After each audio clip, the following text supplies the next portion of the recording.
Good evening, ladies, or good afternoon, I should say, ladies and gentlemen.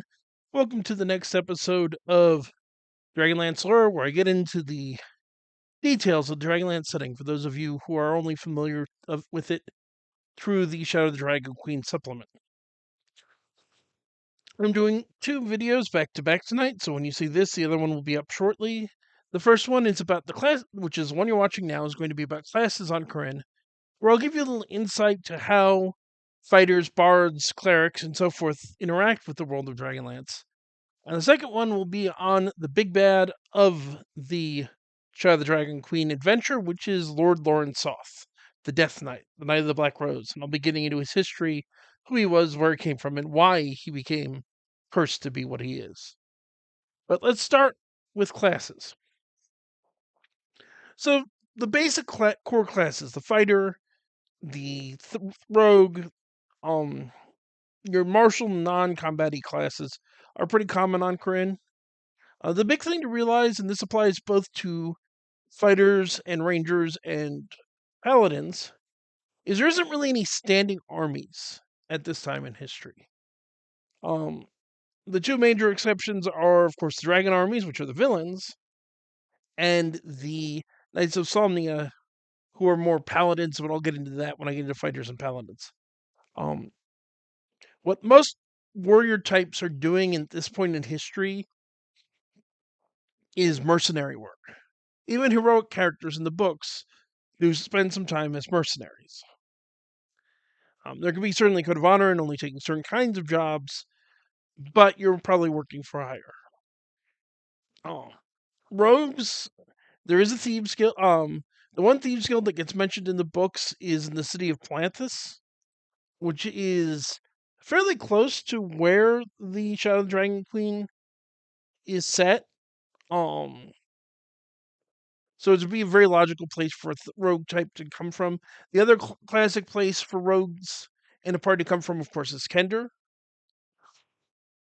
I talked in the video about the races of Krynn about how Kender have very loose ideas of what is personal properties. They're not properly thieves, but they tend to have the skills that we associate with thieves. Um, so if you want to play a fighter, or you want to play a rogue, you have a lot of options. In terms of subtypes of the two, you're not going to find a lot of arcane tricksters in Krynn. That isn't to say they don't exist. They're just not going to be as common. You're almost certainly not going to find human ones, because Dragonlance is very much a product of first and second edition, when you were a fighter. You weren't, or a rogue thief, because they didn't even call them rogues at the time. You weren't mixing and matching like that. Where you saw that, like elves, Galanthus, who's a major character in the books, is a fighter who's seen as dabbling in magic. That's the other thing to realize, is there's a big prejudice in Krynn against the idea of wielding a sword and wearing armor, especially heavy armor, and casting spells. If you're playing a character that's going into the Towers of High Sorcery, you should assume as part of your backstory that you've heard lots of horror stories from your teacher about the whole idea of mixing sword and the blade and the spell. It's a little more accepted among elves, and certainly, again, this is not saying I'm not saying you can't do this by any means, but think about how you taking this unusual role that is frowned on by most of society affects your character and affects your backstory. I'm suggesting this as a role playing opportunity, not as a commandment. Um, the thing, okay, so there are a couple of really problematic character types in terms of classes, and let's talk about those. Um, rogues aren't really going to have a problem. Most fighters aren't really going to have a problem. Um, divine spellcasters, particularly any class that can cast healing spells, should be just about unknown at this time in Krynn's history. Because healing magic is specifically associated with the gods. Nobody's seen the gods in hundreds of years. I would suggest, if you're even playing a bard, because they have access to that cure wounds and things like that. That you focus on a god that you're associated with. If you're a good bard, Brancella, the god of music, is an obvious choice. The Kender in my campaign is a bard who's in service of Brancella. Um, but realize bards, most bards at this point in history are just people who know stories and sing songs. A bard that can heal is going to shock, just like a cleric is going to heal. Um, and the other thing to realize there is druids on Krynn serve a god. You're not just a priest of nature. You are a servant of either Habakkuk, the good god of animals and nature, um, just live the nat, or excuse me, Sirion, or possibly just live it, Sirion, the blue phoenix, the neutral god of nature, or Zabam, the evil goddess of the seas and nature. Um, with each, with alignment determining where you go. Um, and very much there's a lot of room for roleplay here in that you're a priest in an era that has no priests. You're a person who could bring miracles of the gods to the average person. Um, that's a big deal. That should shock NPCs. Again, this is not a can or can't. This is possibility. This is role play. Mechanically, I don't think you should change anything. I think just think about how you having this power that even the oldest elves have not seen. In or maybe one or two elves were around for the time of the king priest. The last time they were true clerics. The other thing to say there, which is something in my opinion that's inaccurate in the book, is it implies the existence of clerics of Lunatari, Solinari, and Nuatari, which are the three gods of magic. The three gods of magic don't have clerics. Their equivalent of a cleric are the wizards of high sorcery. That isn't to say that wizards of high sorcery get their powers from the gods of magic, although their powers are influenced by the gods of magic. Just that they fill that role in the world. The three gods of magic never really left the world. Their moons are always circling overhead. So the wizards never really left the world the way the clerics did. But arcane magic isn't divine magic, and they don't give, generally speaking, historically, have not given clerical powers to anyone. That's not how they work. Um, what else can I? Oh, paladins. Paladins are kind of a unique case among the divine spellcasters here, because nobody's had the healing powers of paladins in hundreds of years. There is an order of knights that very much fits some types of paladins, which is the Knights of Somnia. There are three orders of Slamnik Knight. The lowest order where you enter, and this is something the book is only glosses around, is the Knights of the Crown. Knights of the Crown are dedicated to loyalty and comradeship and martial prowess. In older editions, you started out as Knight of the Crown as basically a fighter. Um, Not everyone moved on from Knights of the Crown, particularly unless you were of noble birth or royal birth. You couldn't get into the higher orders of sorcery. So if you have somebody who wants to just play a straight fighter but wants to be part of an organized military, a Knight of the Crown is a really good way to go. From there, they would have to take you start as a squire, you have to take a test to prove your worthiness, in which case you become a Knight of the Crown. After you advance in experience, aka gain a couple of levels, you can take a new second test and become a Knight of the Sword, where you focus more on piety and devotion. Um, Knights of the Sword are traditionally associated with the worship of Kirai Jolth, who is the god of honorable and good warfare. He's the bison head god. Knights of the Crown are associated with Habakkuk, the good god of nature and animals. And then the elite, the very best of the best, would be the Knights of the Rose, who are always of at least somewhat royal birth. or noble birth. That changes after the War of the Lance, which is what Shadow of the Dragon Queen is leading up to. But if you're going to be a Knight of the Rose, you really should have that noble background. Doesn't mean you have to. You could take obviously the background noble when that solves the whole thing, or at least right into your background, you're of noble blood. Um, but they are dedicated to justice. They are dedicated to being rulers. They are the heroes. They are the knights in shining armor. They are the paladins. Very much. I mean, paladins are very much knights of the sword as well.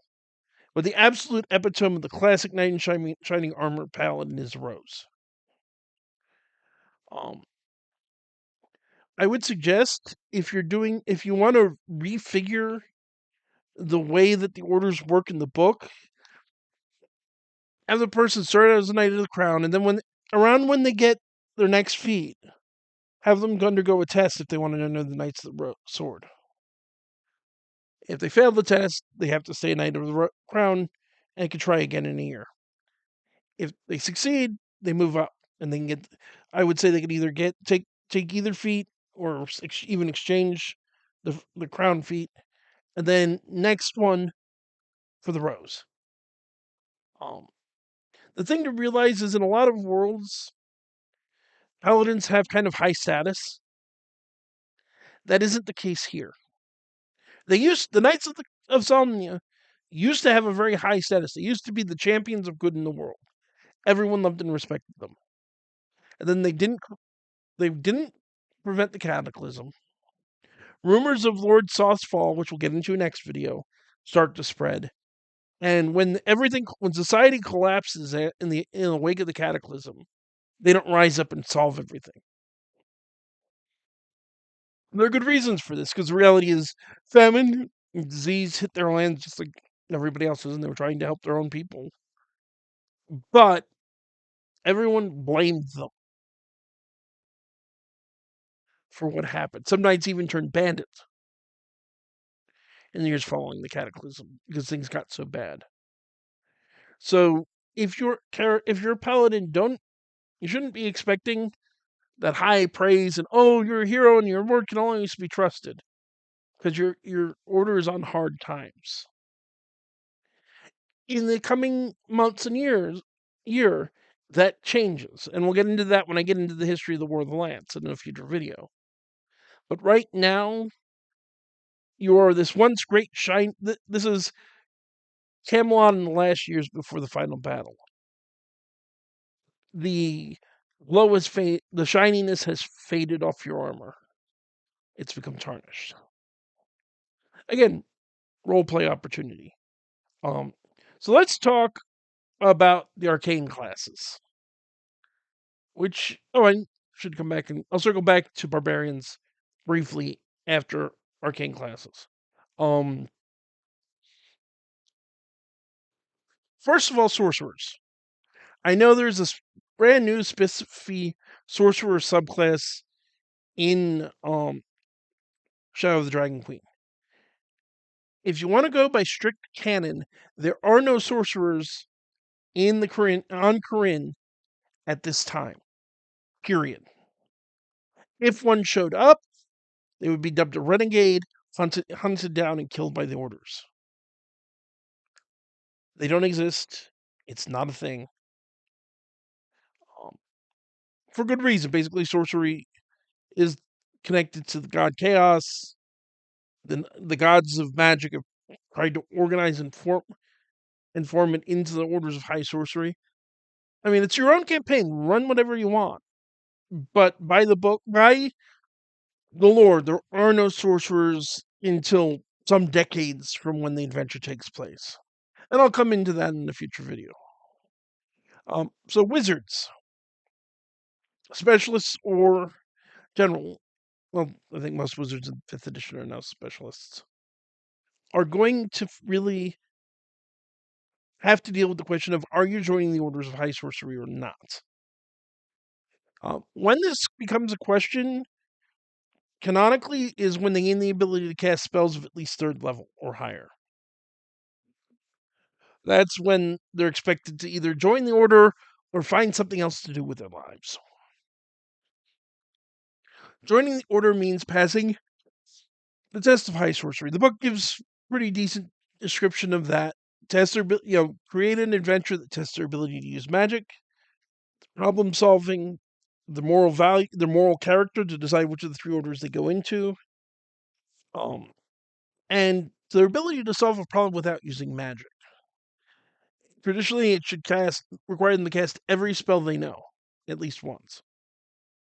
Um, Also realize that tests of high sorcery have they're very deadly, literally deadly serious. If you fail the test, you're going to die. They take place in almost a hazy, dreamlike state. And this is a wonderful time to allude to things in the future, to foreshadow things in the future, to allude to things in the past, and just play with what's going on and give them a little insight into your world. Um, I would definitely recommend if you're either running it as a solo session or consider running it in a situation where the other players temporarily take on other characters that are parts of the story. Um, just because it gives you more freedom. But that's up to you. Certainly, even in the books, there are tests where they've got to bring their friends and family, but usually they have to do it alone. So that brings us to warlocks. Canonically, warlocks really aren't a thing in Dragonlance. That said, there are some really interesting beings in Dragonlance that I think make great patrons for warlock. For a start, Fey Lords aren't Archfey are not really a thing in Dragonlance. There's some references to fairies here and there and things like that, but they're not a major part of the setting. But what if you have somebody who wants to play an Archfey pack Warlock? Well, Archfey have kind of a tricksterous quality. So if you pay attention to my, the Rise of the Kender stream, I have a Warlock who's a patron is a figure from first edition who gets a mention in a couple of Dragonlance books. Bast, the Lord of Cats. Bast is kind of a mischievous trickster figure. He is not a servant of Tychesis. He is not evil. But he's not exactly one of the good guys either. And there are other beast lords that could certainly fit into this category. Or you could create your own. A beast lord is somebody who has a strong affinity for a type of animal, cats, bears, wolves, and so forth, that you may have pledged to. And they're semi-divine. I mean, they're in other settings demigods, but Dragonlance sort of doesn't have demigods. But they have a similar power level, so they're certainly appropriate packs. The other three particular ones I'll mention, and fiends are definitely a thing in Dragonlance. Just realize, and I'm going to do a video about cosmology and the gods. We'll get into greater detail here. In Dragonlance, there is heaven, there is the place for neutrality, I forget the name of it, and then there's the abyss. The abyss is the domain of the gods of evil. Devils and demons are from the abyss. There is no nine hells. There is no all of the other crazy planes. They're just the three planes other than Krynn.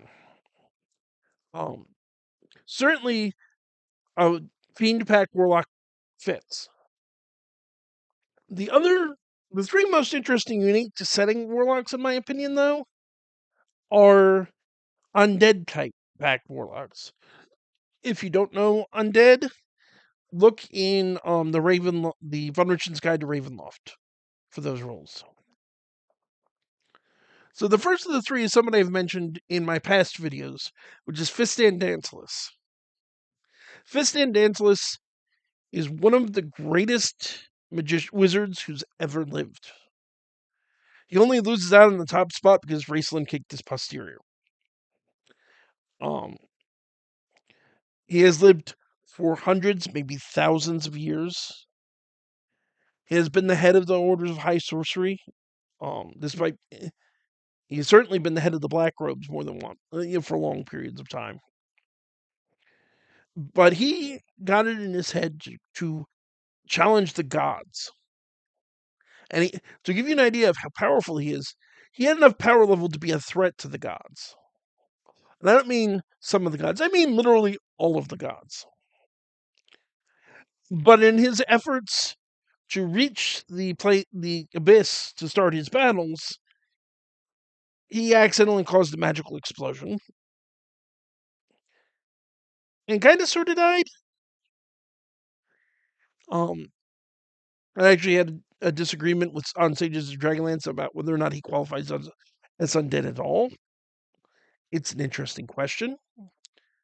Um, but I think he's close enough for government work. Certainly, while he was alive, he had a gemstone he wore, very similar to a Lich's phylactery, um, which he would use to steal the souls of his apprentices, and then use that to fuel his own eternal life. Um, some of the books strongly imply that after the explosion at the end of Dwarfgate Wars, he essentially became a very lich-like creature living somewhere in the Outer Planes. Um, I think he's a fine case, and here's why I think he's a fine case for a Warlock patron undead. Um, Spoiler if you haven't read the Chronicles. There is a character by the name of Raistlin Majari. He is a wizard of the first of the red robes, eventually he takes the black robes. In the first 3 books of Dragonlance. He made a deal with the spirit of Fistandantilus, where he gained more power in return for part of his life essence. He did this during his test at the Tower of High Sorcery.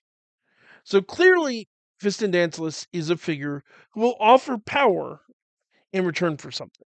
So you might consider, for example, having a slightly lower than average starting constitution to represent having given up some of your life force.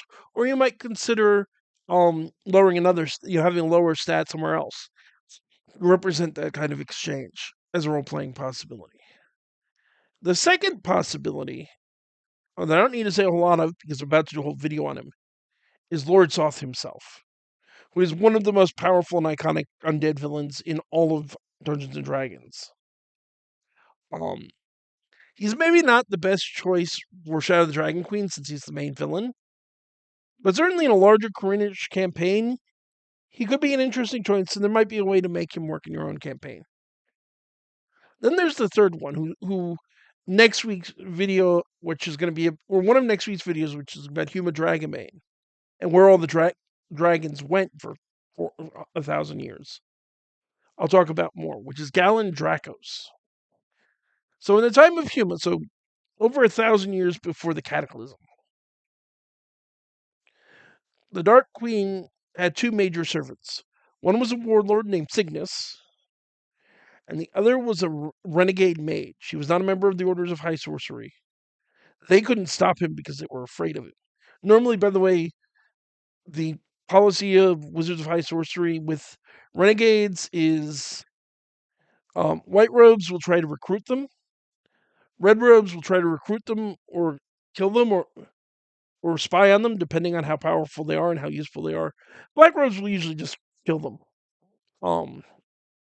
But Galen was too powerful for all of that. And he traded a lot of his humanity for more power and for immortality, turning himself from a normal human man into a very lizard-like creature.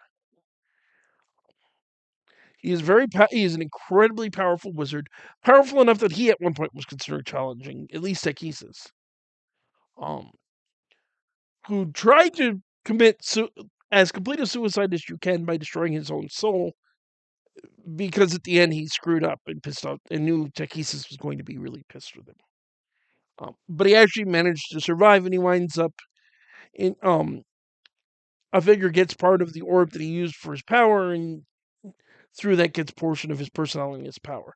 So that would be another possibility. If you want to know more about Galen, read The Legend of Huma and Cause the Minotaur. Those are the 2 books he appears in. So the 2 last classes I want to talk about a little are barbarians and artificers. So barbarians are very easy to do. They're all over Krynn. The Kyushi people are particularly known to fit into that trope.